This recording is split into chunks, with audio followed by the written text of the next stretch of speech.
right, you guys, let's go ahead and get ready to clear out this so let's get everybody out there safely. Yeah, hold on. Yeah, exactly. Let's get everybody out here safely. Thanks for coming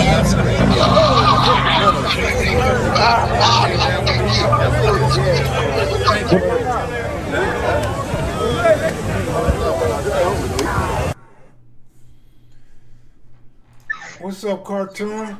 What's up? Did it fix? Nah, but it's a little better. Okay. Well, it's a lot better actually, but I still hear it.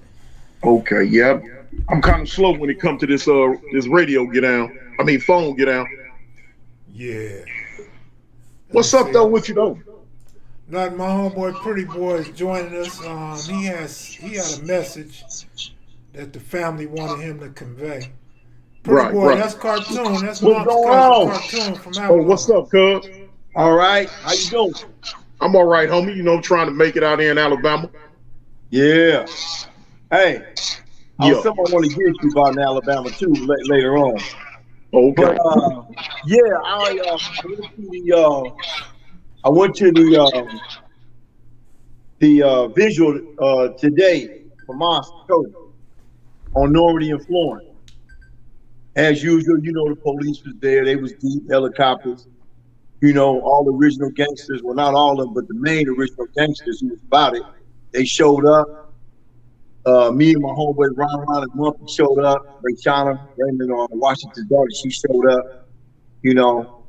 And I talked to Monster's older brother and his wife, and they just wanted me to just put it out there and let everybody know before they start conspiracy bullshit, rumors, you know, making up crap, you know, like they do on this.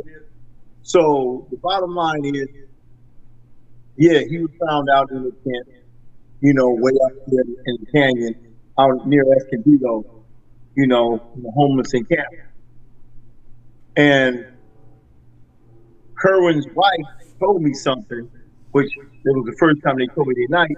They said that the coroner said his body might have been out there almost 2 weeks because it was, you know, older, and they had to hydrate him just to make identification. So they really don't know actually how long he had been out there dead, you know.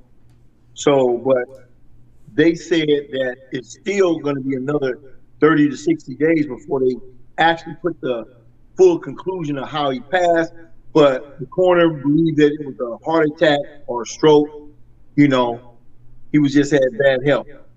So it wasn't nobody stabbed him. It wasn't no foul play, no conspiracy, because I already know YouTube is going to come with the bullshit. Somebody already came yesterday. Monster Kody died in a car accident and put up some old bullshit ass car wreck. Then when I clicked it on, all it was a slideshow of Monster with nobody saying nothing. So here we get ready to start with bullshit. But that's what happened. There was no foul play. We just had bad health. Simple as that. You know? So, I mean, it was sad that he went out like that. Like me and his brother said, he'd rather have seen him went out in bad health than was a victim of violence. You know? I mean, I felt the same way. If it was my brother, I'd rather have died in bad health than a victim of violence, somebody that did something. So, you know, the visual was nice. Everybody showed up. Maxine Waters showed up. You know, because she thought something was going down, so she asked what was going on. We said, hey, just a visual. You know, we have the speakers. I spoke. You know, and it was cool. We filled up all the gas station area, and the police was all in the street, half the street blocked off and stuff. So, you know, I guess they didn't know what was going on, but it was cool. You know, it was real nice. You know, and, you know, just let it happen. You know? Go ahead, cartoon. Oh man, I was just, you know, listening to the homie You know what I'm saying? What he had to say. I heard. I've been hearing a lot. I've been seeing a lot of stuff about the homie. I've been hearing a lot of stuff about the homie. Man, you know, and man, despite me and Monster being on different sides of the spectrum when we was in prison, I still had a lot of respect for the brother, man. Like I remember the first time I met him in 1982 or 83 when we was in YA. Yeah, I had heard so much about Monster before then. Now, I can honestly say, in this world of cripping, you're gonna hear about Raymond Washington, you're gonna hear about Tookie, you're gonna always hear them names. But for me, I can honestly say, right behind them, I've never heard no one talk about another dude as much as I did hear about Monster. From coming up, I heard about Monster. And it's a lot of homies, man. If they tell the truth, between the ages of 55 and 59, they gotta admit, man, Monster was the biggest thing going at that time back then in them late 70s, early 80s. Yeah. Everybody, if you all you want to know, who is this Monster? I thought he was like 6'9", 900 pounds with 8 arms. You know what I'm saying? I'm like, dang, man, this cat right here. And I never forget when I was in YTS, I got into a Crip and Blood ride. I had to go to the lockup unit. Yeah. So I'm coming down the hallway. I got my bags with me, and I'm going cell 45. Monster was in cell 44. And when I passed by him, I see a little short dude in the window. He looking at me. So when I get in my cell, he hit the wall. Boom, boom. He was like, "Cuz, who are you, homie? Where you from?" So I'm mad. I'm mad at the world. I'm like, "Cuz, I'm Cartoon, Fire Avalon. Where you from?" He said, "Man, I'm Big Monster, A-Trade Gangster." I ain't gonna even lie. I'm in the cell. He can't see me, but I do one of these. I'm like, "Oh, this is Monster." So I kind of catch my composure, like, dang, he's short though. Yeah. But from that point on, man, me and the dude hit it off. Man, I can say, man, that dude is one of the most intelligent people I've ever met in jail. I'm talking about mental. Yeah. He was so smart. I'm talking about Monster had a charisma about him. You just wanted to follow him. Yeah. You could have been tougher than him, older than him, bigger than him, whatever. But when the brother spoke, you just wanted to listen. You wanted to follow behind him. He was just that charismatic. Yeah. And cause he used to captivate me. When we was in Chino, he came up with a slogan called "So Sin La." And I'm at what's So Sin La? It was in the South Central LA, SOCEN LA abbreviated, just in one big thing. He was big on that South Central LA too. Yeah. And I'm like, okay. And I'll never forget one day we come in the kitchen and he had the whole kitchen singing So Sin La, South Central LA. I'm like, man, it had to take this fool to come up with that. Man, I'm Crip as a whole has really lost that icon. Yeah. We have really lost the icon, man. That dude, he did a lot in the name of Crip. You know what I'm saying? And I was watching YouTube earlier today, and they had the little cockeyed, beady-eyed clown out of Texas, this Charleston White clown on there. Yeah. And he said some stuff, man. And only thing I can say, man, he in Texas, he needs to stay in Texas, because I'd snap that clown neck. Yeah. For what he was saying about the homie, man. And it's just like, you probably gonna have haters say other stuff, about, how the homie turned out in the end. But now, he gonna be missed. Point blank, he gonna be missed.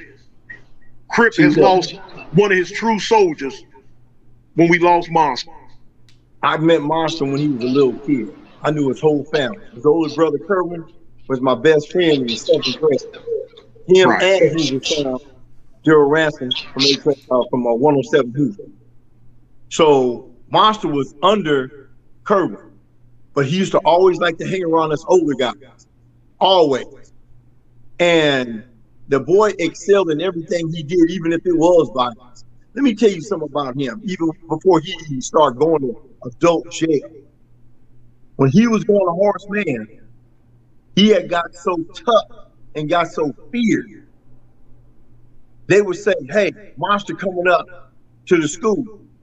guys would be literally climbing the gate, trying to get the fuck up out of there. They hitting the gate, trying to get up out of there before he gets there.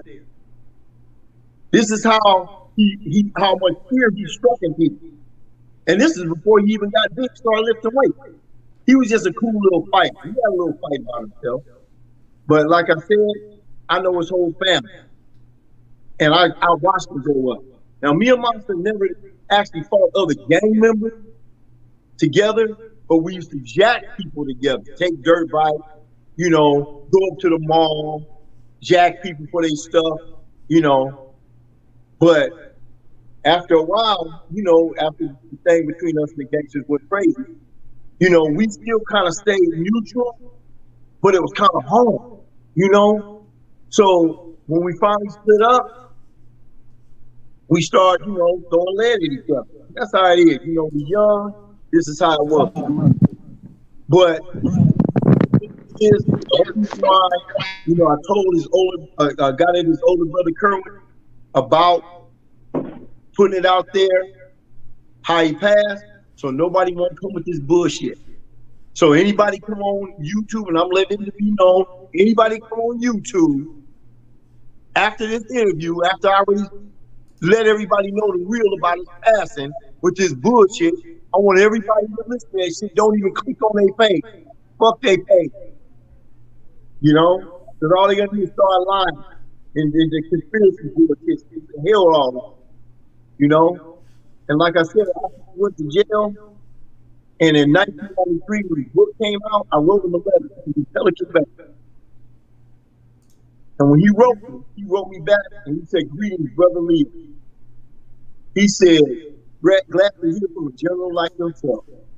He said, and I got every letter he wrote me. And he said, "For some reason, you have always occupied my nightmare." And I was laughing, right? You know, and from that time on, that's when we started corresponding with each other. I saved up every letter he had sent me. You know, and I'm glad I did because the letters, because we talked about stuff we did, saying when we did it, when we done. And so, like I said, I go back and get his letters, right? And the boy has a hell of a handwriting. I mean, he has a hell of a script. You know, and even his letters were so intelligent. He wrote how he spoke. And you know how he spoke.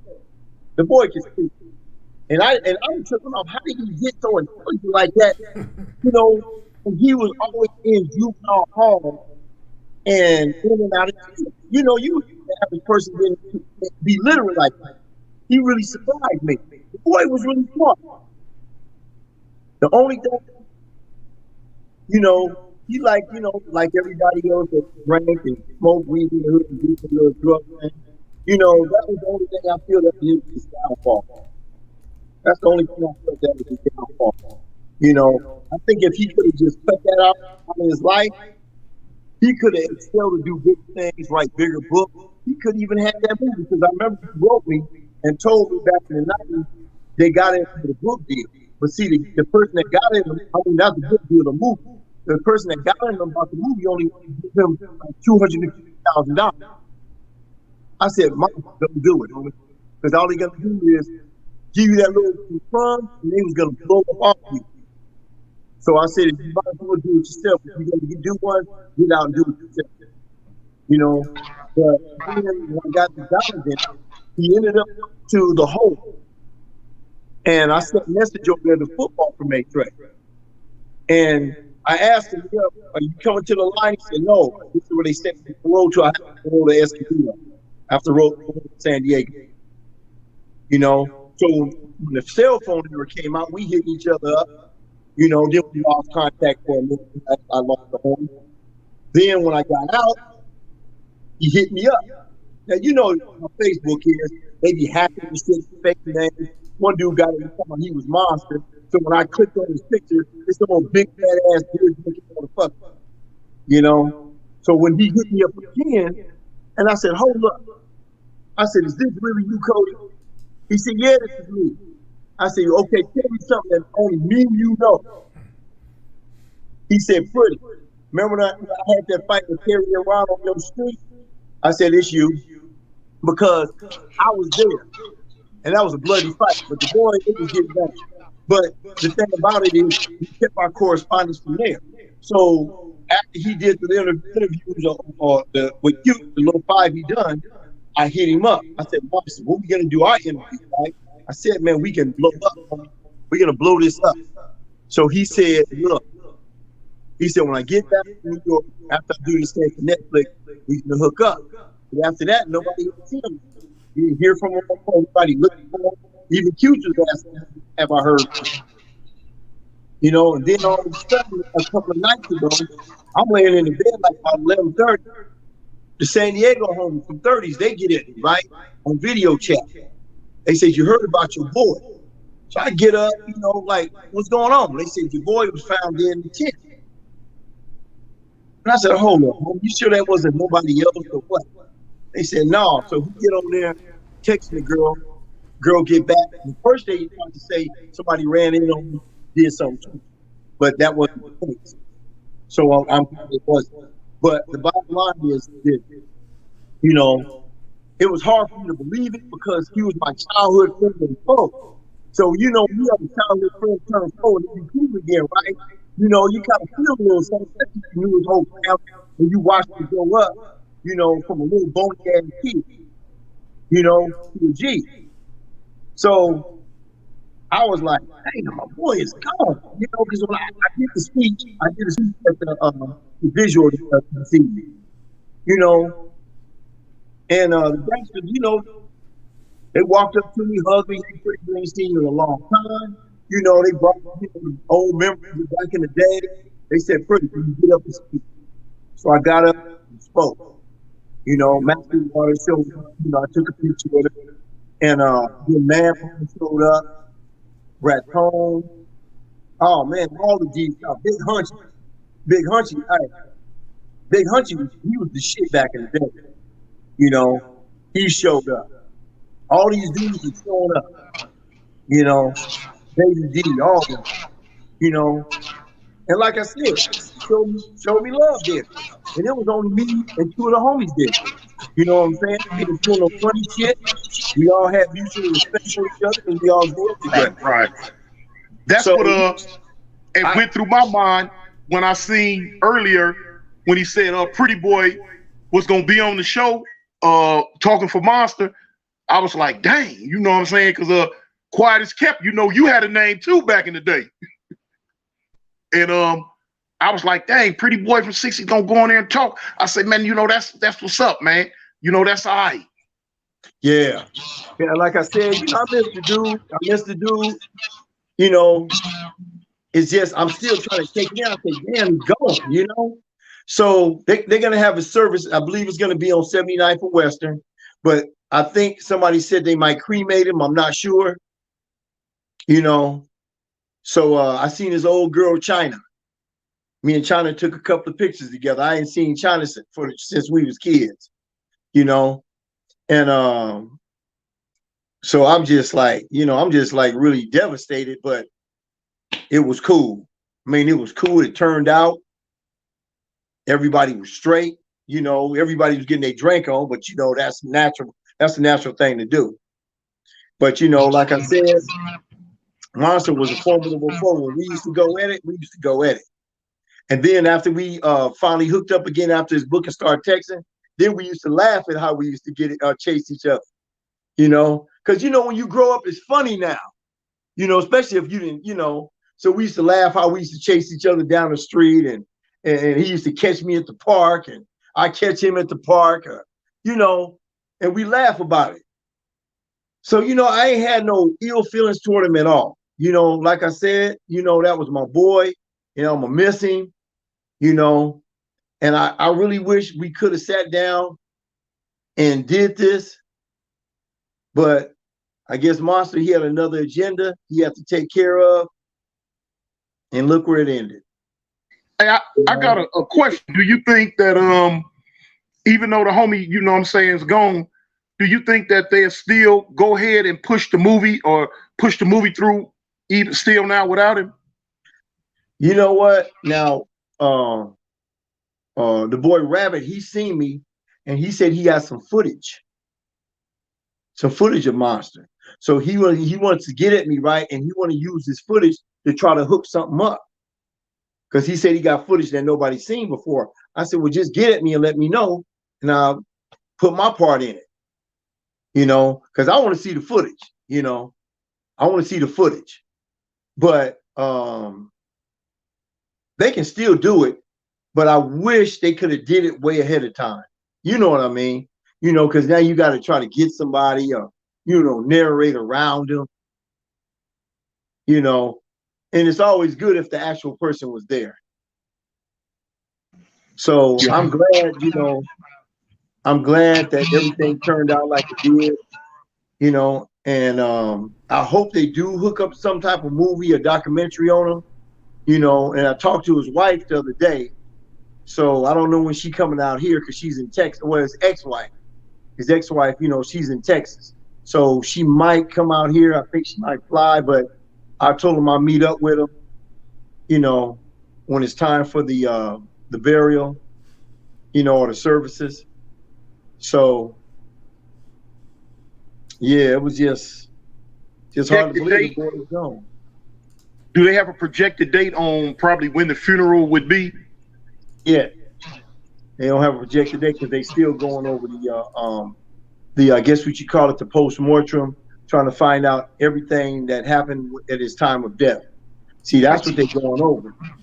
So, but they did for a fact say the coroner told his brothers, they said there was no blunt trauma, there was no physical evidence of a fight, nothing. So it was just bad health. Could have been his heart or a stroke, one of the two.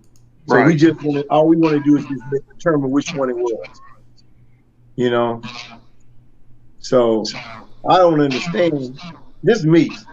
I just don't understand why was he out there. And I know he had some money. He could have just got him a place, but Monster was always like that. He always been his own person. He always wanted to be individualized himself. That's how he always been.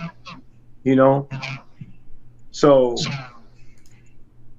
it just boggles me. Why was he out there? That's the part that threw me. Why was he out there? Because I remember a while back when he first told me he was going out there, he had a little apartment out there, when he first paroled. Because he came down to Donovan in 2012, and they kept him in the hole until his parole officer could pick him up and take him in Escondido. So he had a spot. He still had money. He still had finances from his book coming in, royalties. And that wasn't the only book. He had other books. So that's why it bothered me. Why? Why would you out there? So I don't know, but I'm just putting the record straight that nobody didn't do to him. There wasn't no murder, So that's all I was just, I'm doing that for, his brother, Kerwin, So, yeah, something.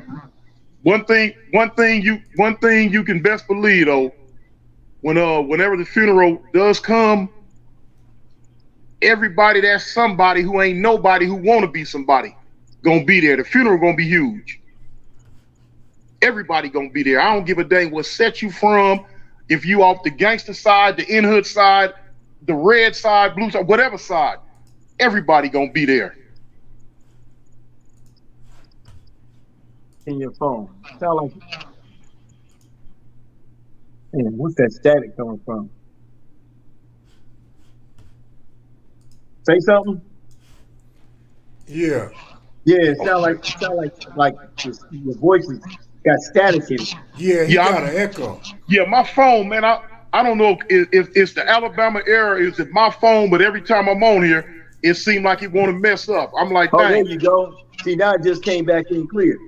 It did it. I think it's that browser, because this happens to a lot of people when they first get used to this. Yeah, because I don't know what I'm doing. Hey, Pretty, you know who cousin that is? Who? Mumpy? No. Is that right? Yeah, that's my first cousin. Yeah, old Mumpy. Yeah, Mumpy was Yeah, there. Yeah, you know, it's a trip because only me, Mumpy, and Ron showed up. You know? But like I said, they love it. You know, hey, and the reason why I was asking about that, have you ever been to the joint out there in Alabama, like some place called Ventress or something? To Ventress? Yeah. Yeah, Ventress is a lower level camp. You know, I just finished doing 23 years straight in Alabama. Right. And I've been to I think 8 different prisons. Yeah. The dude that sent me to prison back in 1984, I think he's still in Ventress. He been hiding out there, right? He got a life sentence, but he been hiding out there, right? He been hiding out there thinking that nobody gonna know that he sent me to prison. You know? Wait a minute, hold on. You said 1984? Yeah, I went in 1984. It wasn't for no type of Super Bowl robbery or something like that, was it? No. I had a gang murder. But the dude that sent me to prison, the dude that took the stand on me, he ended up killing a white man in 1995 and got life out there. And I checked the records and he's still out there. Because when I got some of the Alabama homies out there, and they said, "Pretty, who sent you to prison?" And I said, "Some dude called himself TJ from 99 Mafia." So they said, "Hold up." They said, "We know this dude. His name is Bruce Browder." They said, "We know that dude sent you to prison." I said, "Yeah." Took the stand. 32 years. I know him very well. Used to sleep in the bed right next to him. Dark-skinned dude. Yeah, you talk about Bruce Browder. They call him Big Blue now from 99 Mafia. That's the dude that took the stand on me and got me to life. No. Yeah. Man, this fool. Man, we was in Ventress together for about 1.5 years. Yeah, he's still locked up out here. That's why I said Ventress, because look what happened. My lawyer, when I was going to the parole board, my lawyer sent a letter down to Ventress, sent it to the warden. Said, was it a guy down there named Bruce Browder? They said, yeah. They said, we heard he falsely accused the guy in California for a homicide, right? And they said, will he be willing to retract the statement and tell the truth that he lied? That son of a bitch told him that he didn't know me. I got your police report and your transcript, trial transcript, and your preliminary. How you not know it's me? See, now he's trying to run around like you don't know it's me because time went by. I'm not letting that dude go like that easy. Fuck him. That dude kept to stand and kept coming to court. What? Got me found guilty. Man, I know him. Like I say, I slept next to him for about 1 year. Cause you know, with me, when you know out here, everybody from the West Coast, from LA, we try to stick together because it ain't very many of us. Yeah. So when I hit Ventress, you know, he had a little name for himself because the food had got big as I don't know what. So you know, they told him, "Cuz, man, you got a homie from the West Coast here." So I met him. You know, we kicked it off. "Cuz, where you from?" 99 Mafia. All right, cool. And yeah, but well, I never would have thought that. That nigga's a rat. I see. He's a straight rat. And like I told somebody, I said, I didn't know none of my transcriptions. I got all my police reports, everything. And the fucked up part about it is, he wasn't even there when the shit jumped off. He came up there after the fact. Kody said, "Who think the Scott?" He stepped forward. And they asked him what he did. He said, "Pretty boy from the 60s did it." Then he made up a wild story and said, he jumped on me for the gun. I shot. The bullet went through his shirt, split the side. I was like, "This is you crazy?" Man, I was so fucking mad. I was so fucking mad. I had a pencil sitting at the table in trial. And when they took him off the stand, they walked in the back of me because they thought I was going to do something to him. I ain't gonna lie, I was going to stab him straight in the fucking eye. You know? He dang sure out here, homie. He right there. And guess what? The cold part about it, now he been down all these years, but he won't leave Ventress. He ain't been but 2 prisons, Ventress and Easterland. They right across the street from each other. He go back and forth, back and forth. but he won't go to all the other ones for some reason. I guess that might be it. Yeah, because we got it. We sent the letter to Easterland first. We sent the letter there first, and then he refused to acknowledge it. Then the lawyer, and then I went back to the parole board and we sent another letter. See, in the parole board, now they thinking is this dude, every time we go to the board, they start talking about him and they looking at this letter where he's saying he don't know me. They said, how the hell he don't know you? He the one took the stand on you, sent you to prison. And I'm telling the board, I said, look, the dude lied.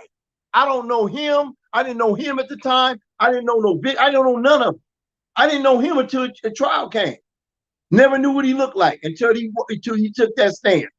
And I said, you greasy black bitch. You know? So yeah, he's a rat. You know? Dang. Yeah, he's a straight rat. You know, well, if you could have hide and dishes on that little minimum wherever you on. Right, that's where he at too. The dude's a rat. If you could have got that information out here earlier, it might have turned out different. Because you know, it's a lot of 6-0 is the biggest gang in Alabama. Huge. Yeah. I'm talking about big. I know. If you could have got that information to the right people, that might have been old boy's demise. Yeah. And now he don't want to go nowhere else. The dude's a rat. Dang. Simple as that. I don't give a fuck if whoever he got family members seeing it, fuck, he's a rat. Right, you know? Right. And the biggest one at that had a nerve to stare me down on the stand like he was mad. Yeah, you gonna be mad. You shoulder to shoulder with white man snitching, and you have a nerve to look at me with attitude. You know? Yeah, so it is what it is. You know, like I said, I got all the paperwork.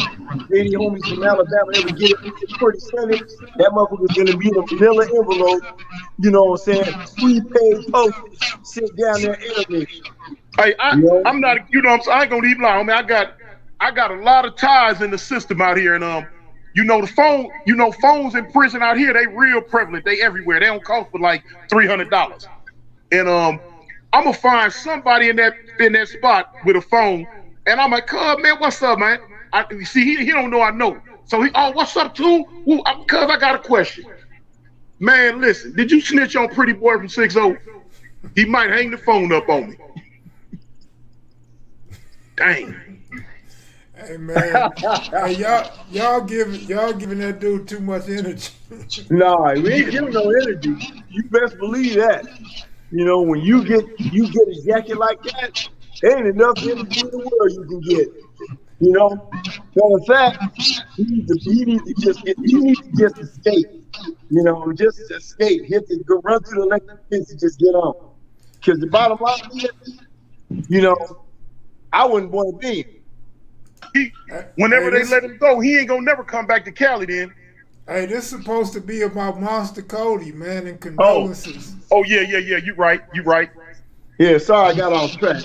Yeah, we got a little sidetrack. Sorry, people. But yeah, Kev, but it was hey, the turnout was nice. They released the balloon, you know, and it was real nice. So, you know, and when it's time for the services, I got to get me a spot somewhere because damn, it's gonna be packed around that area. You know, so I'll let y'all know. You know, on Facebook or YouTube, I'll let you know when the time is gonna be. You know, for the services and all that. But like I said, I think they might if they cremate them. Service is still gonna be the service. You know. Hey, Cartoon, how about the brims in Alabama? Are they big? As far as Bloods go, they the biggest. You got 6 deuce brims, real big out here, and I would say Cedar Block Pyru. Now they got a whole bunch of other ones. They got some everything, but as far as the 2 biggest, 6 deuce brims and Cedar Block Pyru. Right. They got some everything. Like as far as Crips go, 6 O's, then 5'9" Hoovers. Them the 2 biggest out here. That's good. Y'all doing y'all thing. Oh man, it tripped me out. Like when I first got locked up out here, I didn't know nothing about them at first. My first day in the county jail, dude telling me, "Oh man, we got Crips and Bloods. You from LA?" I'm like, "Yeah." So when he told me that, I'm like, "Okay." Boom. About 3 in the morning, I go to my cell up in the thing. So I'm not going up in no cell because I don't know what nobody is at first. So when I kicked the door open, I knocked it open and put my bedroll so it can't close. 2 dudes in the cell sleep. So I hit the wall, boom, boom, boom. And I said, "Cuz y'all get up." So the dudes wake up. I'm like, I tell the dude on the bottom bunk, I'm like, "Homie, where you from?" Cause I wasn't gonna go in the cell with no blood. He like, "Man, I don't bang." So I tell the dude on the top bunk, I'm like, "Cuz, where you from?" He like, "I'm from West Side Roller 60. I'm like, "Oh, you crippin'?" He like, "Yeah." I'm like, "Okay, cool. This is where I'm supposed to be." And I was like, it was cool from then on out. Yeah. Yeah, that's cool. Yeah, so yeah, but hey, yeah, like I said, anything Marshall's brother Kerwin, he said anything that developed after that, I'll pass it down to Kev Mac, or if he do another show, I'll bring you different or new information. So if anything developed from the rest of the investigation, or anything developed from the rest of for the services coming up, I'll let you know. So. Hey, pretty boy, before you leave, because it sounds like that's your outro. Before you leave, and hold that thought, Cartoon. I just want to share something real quick. It tripped me out, but I'm gonna see what you know, pretty boy. Let's see. On my last video, Kev Mac, thank you for what you did for Kody. My family appreciated it.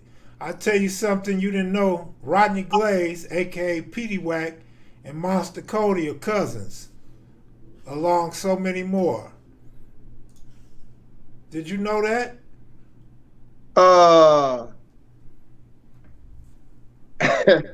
Now that's a new one on me. Man, on me too. And the reason why I say that, right? Because Kody has never once said, when you look, you've never once said anything about that. Because let me tell you something. When we was correspondents, you know how when y'all in war and kind of go up to ice with each other and kick back and start talking about the old time. We talked about everything by mail except for him saying, "Hey, homie, did you know?" He never said that, but he said everything else. Did you know such and such? Did you know I was messing with this girl named such and such that you was messing with? This is how it was. Because when you in jail, you get bored, so you start talking about everything you did when you was little. That never came problem. Ask right. If you say I don't know nothing about it, well, I don't know.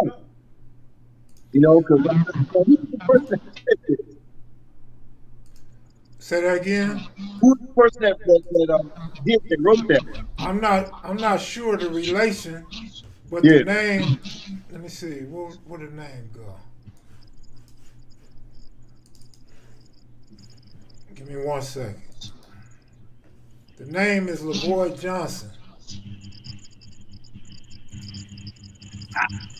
I don't know. Yeah, it's crazy because I talked to both of them. They never mentioned it to me either. But that's what I'm saying. Let me see. And man, I ain't never heard nothing like that, homie. I ain't never heard something like that at all. Come on, and I watched Wack grow up just like I watched Monster grow up. Hey, what was you gonna say, Cartoon? Oh, I was asking, are you gonna be filming during the funeral? I don't even know if I'm gonna go to the funeral. I don't live in California. Okay. So, I mean, neither do I, but I'm gonna fly in for this. Right. Well, you know, your pocket's a little fatter, man. You got a good No, job. no, no. Hey, You live down south where everything cheaper. and Hey. he country boys got some money too, man. Yeah, I know. But Well, look, on the real, we don't know when the funeral's gonna be. So might be 2 weeks, maybe 3 weeks, 2.5 Right. weeks. Because we don't know if they're gonna release when they're gonna release the body. Right. Right. So I only think because, like I said, I mean, you know, me and Curl we close, so I'll just check with him regularly. And he'll let me know. You know, so because we didn't know if they was gonna have his funeral out here or in Texas or what. So they said he's on 79th and Western at the church, the same church Big Took had his at. So yeah, like I said, I will. You know, but I ain't gonna lie. You know, I'm so glad. You know that when I showed up, it was a lot of the G8 trades there. You know, the ones that were still alive, and I was glad to see a lot of them because I hadn't seen them in like, you know, only like 35 years ago or more. You know, everybody put on a little weight, got great. You know, some of them had to like really like one of them walked in and said, "What's up, Rick?" Tell me you don't remember. I'm like, "Come on, homie. I'm 60 years old. You know, damn. Last time we seen each other, shit, you know, man, 180, black hair." So, you know, Trayvon, he the one, he did Goop. So I'm like, wow, you know what I'm saying? I ain't seen these dudes for a long time. And then the ones that still, like T-Dog, he still look the same. Madbone, yeah, he still look the same. You know, Hunchy, remember Hunchy? So everybody that was showing, like, you know, we ran with, you know, because a lot of people, I used to tell people how before the gangsters in the 60s started war, we had our own little crew, you know, and either we all came over my house or we all came met somewhere or whatever. So that was a little crew we had, you know, before everybody split up, you know. So from there, shit, hey, people change after 40 years, homie. Shit.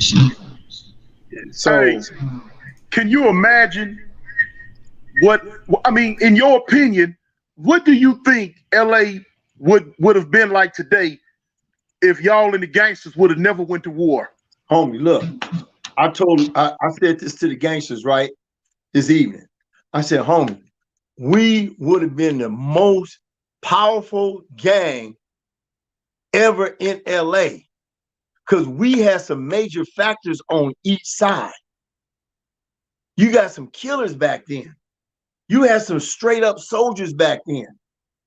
If that never had happened, man, that would have been some major shit. You know? Yeah.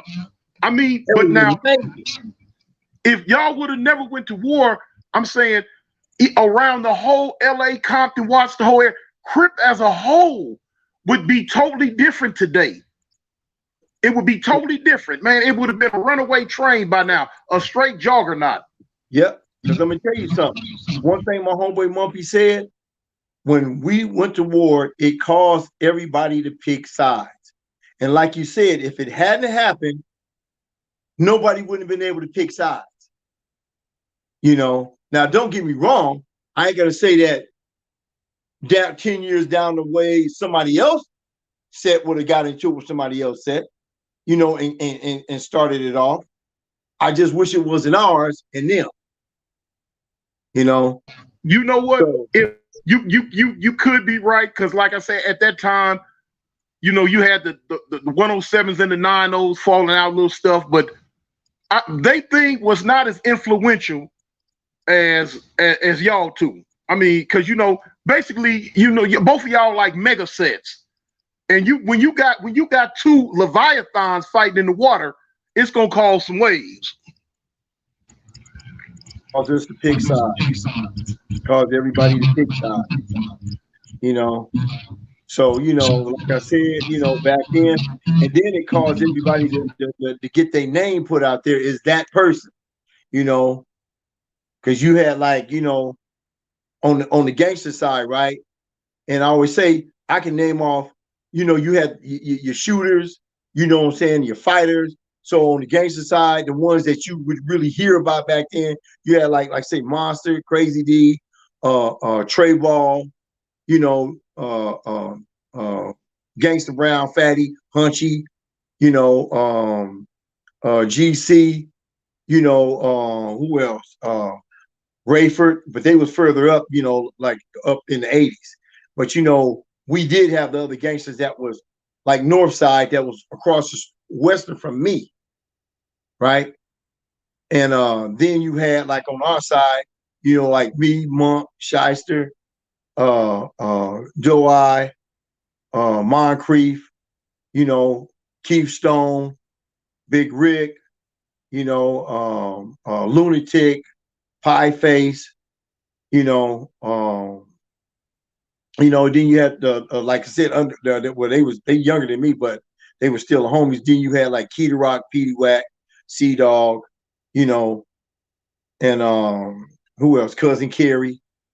We had that crew. So all of us knew each other in that crew. See, we was like what you call the front line guys. Even on that side, they were the front line guys. They was the ones like, they kept the name up. Oh damn, the 60s did this. Oh damn, the gangsters did that. These is the guys that kept the names up. That's why the reputation we got on both sides. And see, Monster part in it because he was one of them front lines. He was one of them front lines. Stayed fighting, stayed blasting. He was one of them front lines. Sometimes you kind of give your respects. You be kind of, I gotta respect this dude, right? Because he ain't no punk, and he's a frontline soldier, and so vice versa. That's why Monster made that statement in his letter when he wrote me. He said when he said greetings, brother Leo, he said, sometimes you'll always have occupied my nightmares, So I started laughing, but I knew what he meant, So, like I said, all of us ain't gonna live forever. We all gonna die sometime, and then we're gonna be spoke about. We're gonna have a tribute, but the thing about it is, I thought he was gonna live a little bit longer than the rest of us, or live, up with us, So that's another fallen chief, You mentioned your homeboy cousin Kerry. Is he on the streets or he in prison? He on the street. He on the street? Yeah. Yeah, he need to call me, tell him I'm tired of him ducking me. I'd have told him I forgave him. He out the doghouse. He can call me. He has my blessings again. But Kev, man, if I was gonna say, if you come to this funeral, man, I got to get a picture with you, man. I have to get a picture with the great Kev Mac. Oh, for sure, man, for sure. We gonna do more than a picture. You and Mom supposed to sit down, and you and Rocchead. Yeah. That'll be an. Oh, I forgot Next about time. that in August. Yeah. Okay. When you think we taking a picture, I'm gonna have it on record, so it's gonna be filming. All right, bet, yeah. Yeah, all right, but yeah, I'll keep you informed if none of his homies tell you when the date is. When Pretty Boy or the family let me know, I'll let you know. Hey, does anybody still stay in contact with Lil Fee? I talked to him. I talked to Lil Fee about, I think, 3 months ago. Okay. And we was talking about how the government put the moratorium on the death penalty. And I said, yeah, man. I said, I know it don't sound like much, man, but at least you're getting a little time, stay alive, But if they ever kick out the governor and the next one come in, he can lift that. See, that's what the government not a court issue or law to abolish the death penalty, but You know, and that's what me and Lil P talked about. You know, so I know he kind of like relieved a little bit. Shit. Yeah, I haven't spoke to him in 2 years, man. But a lot of the homies talk to him regularly. Yeah. Okay. Matter of fact, Mump just said he speaks to him once a week. Yeah. Oh, do we? Oh, okay. Yeah, when he first came to YA, when he came up, when I was telling Rocchead I had to go up north, in '81 they sent Fee up there. That's when I first met him. I'm like, "What's up, homie?" You know, he a rider, a straight rider. Yeah, yeah. Hey, man. Well, I guess we can end it here unless y'all got some Monster Kody stories for the audience. I know pretty boy known him so long. I know he got some bike stories. Yeah. Probably seen Monster fall off a bike or stole a bike with Monster or something. No, hey. The only thing we did, I'm gonna tell you what we did one time, right?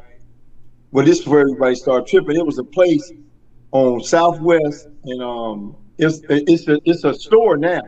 It's a small little store now on Southwest Drive in Arlington, right? Or is it Van Ness? Van Ness. It used to be a bike shop. This is when they first started coming out the Webco bike. So Monster, me and Monster and somebody else, we went up there, and all they had was the frame.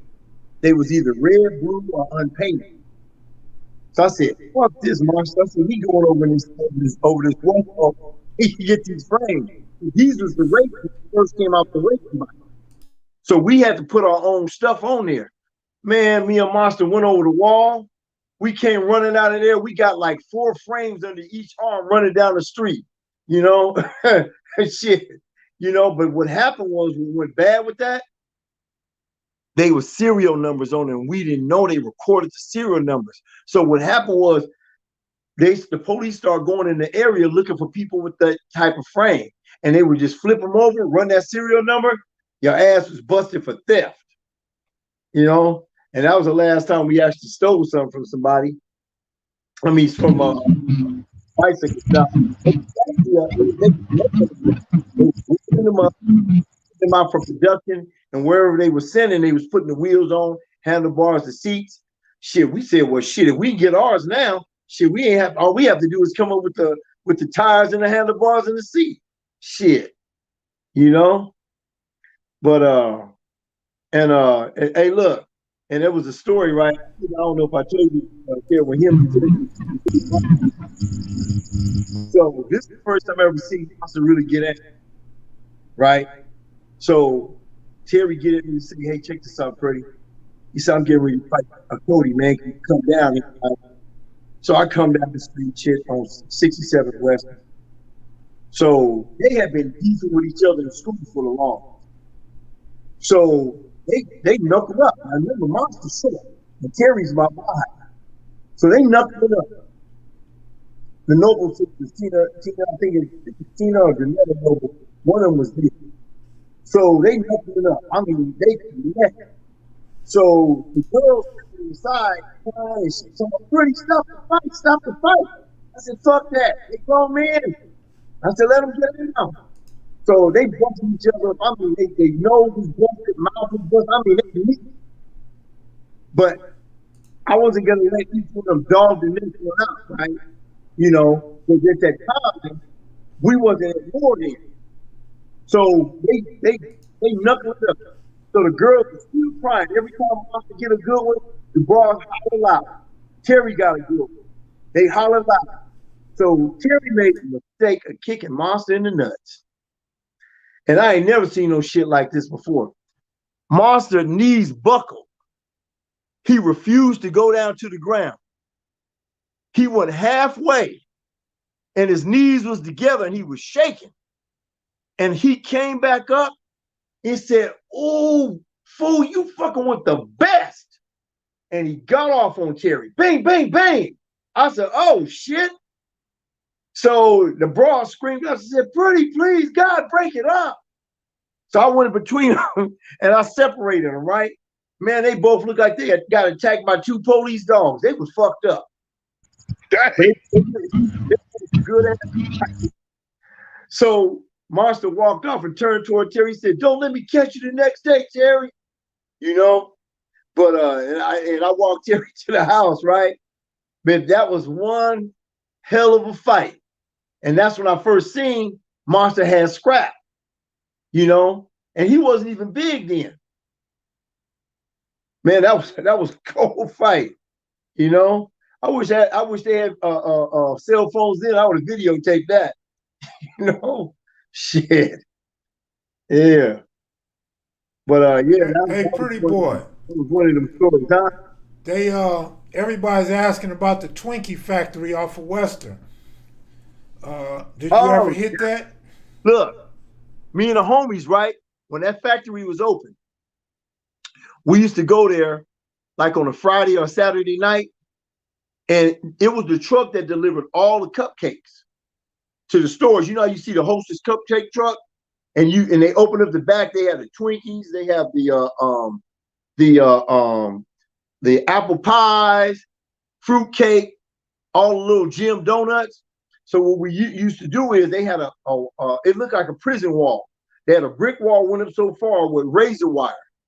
So what we used to do is we used to go up there with 2 2x4s and a bomber coat, the OG bomber coat. So we used to pull the wire up, and I used to go in there because I knew what to do. So the homies would push the 2x4s up on the razor wire. And the reason why I put the bomber coat in, just in case if the wire tried to catch my back, it would cut into the coat. And the coat was thick. So when I would go over there, and they would have the trucks, and you would have to go to each truck. Now, some trucks, you open it up, you only might see 2 racks of donuts. So you already know they've been out for the day. Then all of a sudden, you go to the other truck, and they had the truck was full. So I would grab the racks. The racks was about, let me see, about bigger than a cookie sheet. And we would slide them. We would slide the racks through the gates. We would come running down the street with like 10 racks in our hands all the way up to our chin. And that's when back in the days, that's when the good honey buns was like 39 cents for a honey bun. Had the good glaze on it, you know, before they got stingy on the sides and jacked up the price. But we used to hit that all the time, you know. Now the places just look like crap now, you know. It's fucked up. But yeah, that factory, shit, man, if you wanted some free pastries, shit, you just have to go over there, get over that razor wire. You know? Was that factory, was that big brick building around the corner from Mumpy and them house? No. It was further down from Mumpy and them house. It was all the way at Gage, that brick building on Gage. It was like, yeah, it was a real big building on Gage, right? But it was a brick wall around it with the razor wire at the top. That was the Hostess factory, you know? So, you know, when you catch the one that's going out in the morning, when you hit that door, those are the fresh ones, you know? So, those are the ones we hit.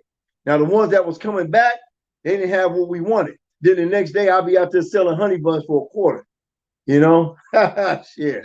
Yeah. Yeah, so, you know. But I didn't know that till I seen Monster interview that he was the one that had started the north side. And because like my second home was like right there on 71st and Normandy. I didn't know he was the one that started them. 71st, I think Junebug stayed on 71st. You know. Oh, that whole street was full. I already know. Matter of fact, when I was coming down, leaving the thing today, right? That's when I seen Baby D from A Trey called me up. He said, "Pretty, we see you pass by, come down, right?" So I go down the street and all the gangsters is hanging on the street, right? Roll down the window, they shake my hand and shit. You know, I ain't got nothing to fear, you know. So, you know, and man, I seen and Slowpoke. Slowpoke was there. Big Slowpoke from Gangster. Glad to see he was out, you know. But yeah. Shoot. Rocchead. What's up, man? Man, look, hey, I was looking at you on the interview earlier tonight, and you said, man, you've been out 29 years. Yeah.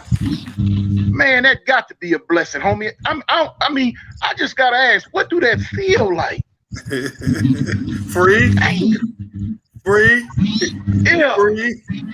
That's good, man. I mean, dang, 29 years, man. You pulled your whole life back together, man. Dang, 29 years. I mean, I had some help on the way, though. You know, if it wasn't for Jim Brown, you know, helping me deal with my child condition and my mindset. You know what I mean? And some of the brothers that was with Jim Brown in the beginning, it wasn't for them. I mean, I know I'd probably be dead or in jail. But because of that and giving that opportunity at Lifeline, I just took advantage of it when I kept working with kids and seeing I'm helping these young men. I never had no one help me. That just motivated me to stay focused on what I need to do. Save as many of our young fellas as I can. Pretty boy, you sleep or you froze? No. I'm listening to what he's saying. Oh yeah. Yeah, I ain't sleep. Shit. What up, Stan? I see you in the comment section. Oh, Baba Louie was up there. Yeah. I seen Baba Louie in one of the pictures. I was gonna ask you what other sets was up there other than a couple homies and. Yeah, it was a different. Let me see who was up there. It was a lot of sets up there, homie. You know, and a lot of people that actually knew from a lot of sets. You know, but it was cool though, man. The turnout was good though, man. You know, everybody was busting photos. You know what I'm saying? You know, some of them had the Hennessy bottles in their hand, feeling good. You know, so it was good though. I just didn't like how the police had us all crowded around. They had us like basically circled. The helicopter was going around. You know, that's to be expected. You know, so you know, dude, you know, he did a little preaching and stuff. And then one dude, I took a picture where he was singing. He you know, blew some song, right, but he could blow, you know. So, but it was nice, huh?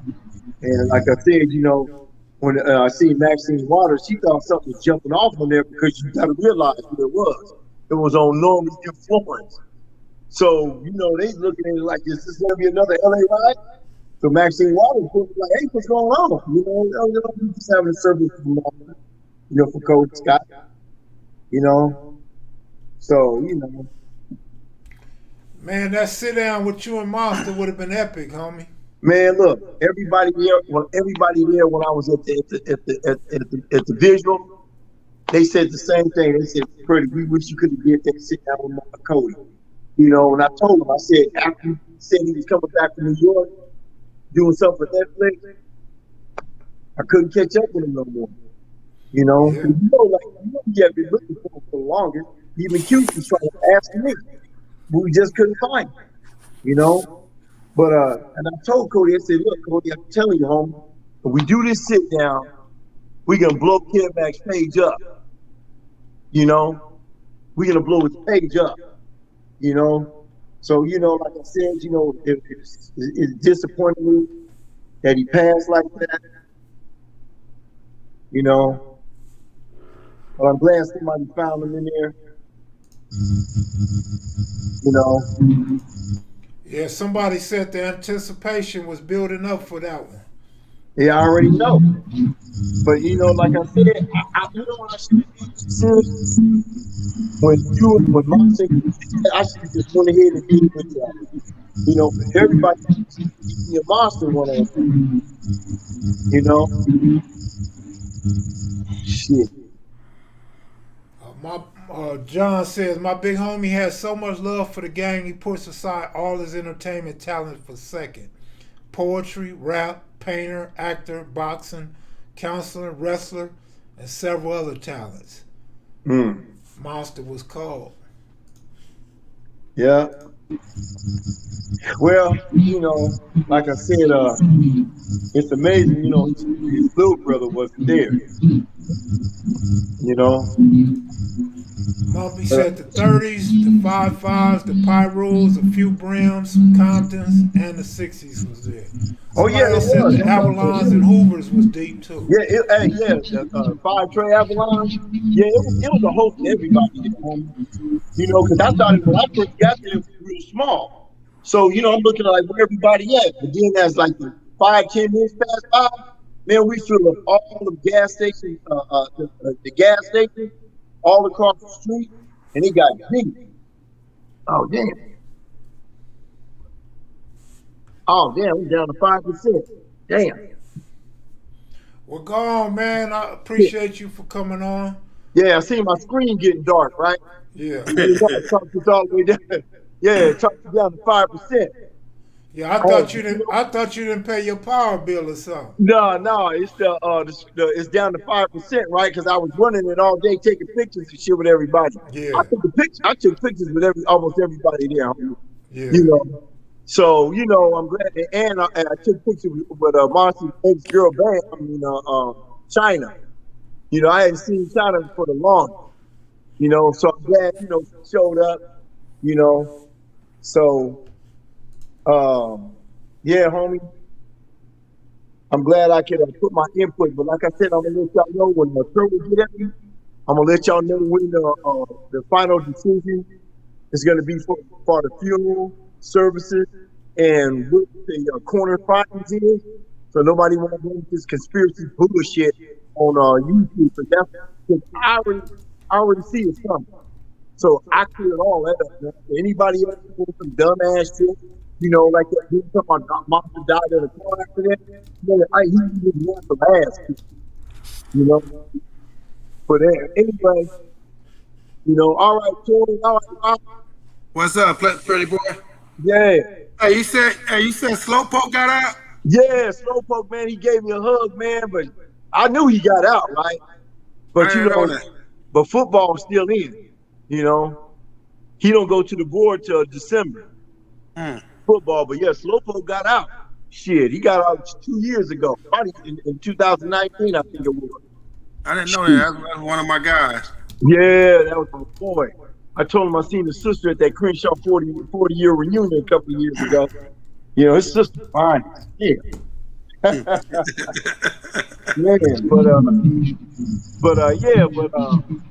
that was cool though, man. You know, this white dude with a camera walked up to me talking about he's for the newspaper. He said, "Can I have your name?"